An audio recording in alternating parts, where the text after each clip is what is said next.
Friend, कैसे हो आप सभी लोग। यार हमारा जीवन एक ऐसा होता है आम इंसान का कि पहले जब बचपन में होता है तो सुबह रेडी होके स्कूल जाना पड़ता था, और जब बड़े हो गए तो अब जॉब जाना पड़ता है। हमारा प्रोसेस बिल्कुल सेम ही रहता है, प्रोसेस वही रहता है, पहले स्कूल के लिए अब जॉब के लिए। बस थोड़ा सा चेंजिंग हुआ है। पहले खाना हमें घर से मिलता था, मम्मी लोग बनाती थी, अब खाना खुद से बनाना पड़ता है। सिलसिला पूरा जीवन यही चलता रहता है यार।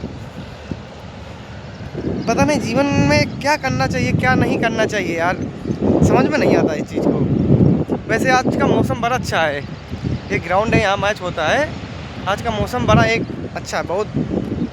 आप बताइए, देखिए ये ग्राउंड है गुड़गांव का, यहाँ पे मैच खेलने आते हैं हम लोग। चलो, जय हिंद।